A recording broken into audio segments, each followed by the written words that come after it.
പ്രിയപ്പെട്ട പ്രേക്ഷകരെ, ഒരു സുന്ദരമായ കാഴ്ച കാണിക്കട്ടെ. മാവേലി നാടിൻ്റെ പ്രത്യേകത എന്താ? അവിടെ ഒരു തരത്തിലുള്ള വിവേചനവുമില്ല എന്നതാണ്. എല്ലാവരും ഒന്നുപോലെ എന്നതാണ് അല്ലേ? അപ്പോൾ പ്രിയപ്പെട്ടവരെ, പാലക്കാട് വെണ്ണക്കരയിൽ നബിദിനാഘോഷത്തിലേക്ക് മാവേലി എത്തിയിരിക്കുന്ന കാഴ്ച വീണ്ടും ഒരു റിയൽ കേരള സ്റ്റോറിയിലേക്ക്. വെണ്ണക്കരയിൽ നിന്ന് ഇക്ബാൽ അറക്കലുണ്ട്. ഇക്ബാൽ അറക്കൽ, നബിദിനാഘോഷത്തിൽ പങ്കെടുക്കാൻ മാവേലി എത്തിയ കാഴ്ചയാണ് കാണുന്നത്. നബിദിനവും മാവേലിയുടെ വരവും ഒരേപോലെയാണ്. നമുക്ക് മലയാളികൾക്ക് ഒരു വേർതിരിവുമില്ലാതെ വളരെ സന്തോഷത്തോടു കൂടി എല്ലാ ആഘോഷങ്ങളും നമ്മൾ പങ്കുവയ്ക്കുന്നു. മാവേലി നബിദിനാഘോഷ പരിപാടിക്കിടെ വന്നപ്പോൾ എങ്ങനെയുണ്ടായിരുന്നു ഇക്ബാൽ? അരുൺകുമാർ, ഇതാണ് നമ്മുടെ സുന്ദരമായിട്ടുള്ള കേരളം. ഞാനിപ്പോൾ നിൽക്കുന്നത് പാലക്കാട് വെണ്ണക്കരയിലാണ്. ഇവിടെ വെണ്ണക്കരയിൽ മിലാഖുദ്ദീൻ മഹലിലെ കുട്ടികളുടെ നബിദിനാഘോഷ റാലി ഇങ്ങനെ വരികയായിരുന്നു. ഇതിനിടയിലാണ് ഈ റാലിയിലേക്ക് മാവേലി തന്നെ ഈ റാലിയിലേക്ക് എത്തുന്ന ഒരു കാഴ്ച, വളരെ സുന്ദരമായിട്ടുള്ള ഒരു കാഴ്ച നമുക്ക് കാണാൻ വേണ്ടി സാധിച്ചത്.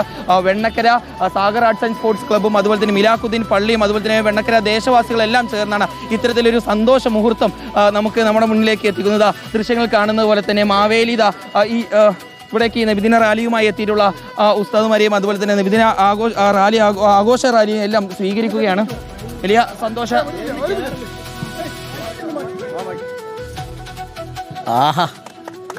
അരുൺകുമാർ, ഇതിനും വലിയ സന്തോഷ കാഴ്ച നമുക്ക് മലയാളികൾക്ക് വേറെ എന്താണ് ഉള്ളത്?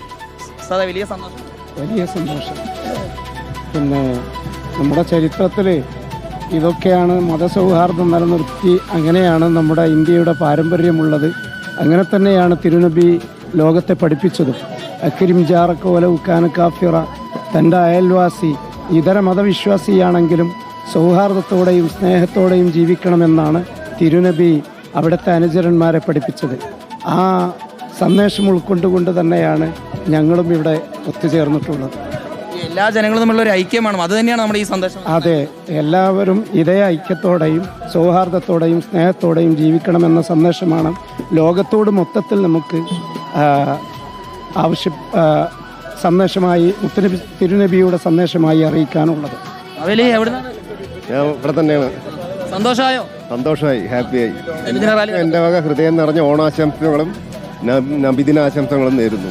അരുൺകുമാർ, ഇവിടെ നമുക്കൊപ്പം ഈ സാഗർ ആർട്സ് ആൻഡ് സ്പോർട്സ് ക്ലബിന്റെ ഭാരവാഹികളായിട്ടുള്ള അബ്ദുൽ ഷുക്കൂർ ഉൾപ്പെടെയുള്ള ആളുകളുണ്ട്. ഇത് യാദൃശ്ചികമായിട്ട് ഉണ്ടായതാണ്? തീർച്ചയായിട്ടും ഇത് യാദൃശ്ചികമായി ഉണ്ടായതാണ്. ഇന്ന് ഉത്രാട ദിനമാണ്, അതുപോലെ തന്നെ നബിദിനമാണ്. അപ്പോൾ രണ്ടും കൂടി സംഗമിക്കുക, അത് ഒരു ഐക്യത്തിൻ്റെ സന്ദേശമാണ്, ഒരു നന്മയുടെ സന്ദേശമാണ്. ആ സന്ദേശത്തിന് മുമ്പിൽ ഞങ്ങളും കൂടി ഒത്തുചേർന്നു. ഇവിടെയുള്ള എല്ലാ ജനങ്ങളും അതിനോടൊപ്പം ഐക്യത്തോടൊപ്പം നിൽക്കുകയാണ്.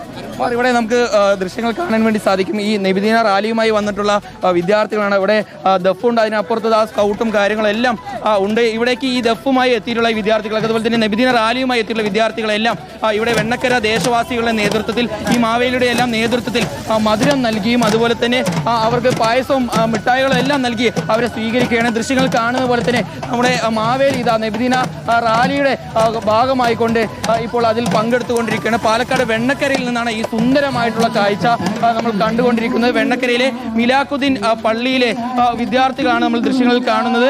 അവരെയാണ് വെണ്ണക്കരയിലെ ദേശവാസികളുടെ നേതൃത്വത്തിൽ ഇപ്പോൾ സ്വീകരിക്കുന്നത്. Sagar arts and sports club ഉൾപ്പെടെ അതിൻ്റെ ഭാഗമാവുകയായിരുന്നു.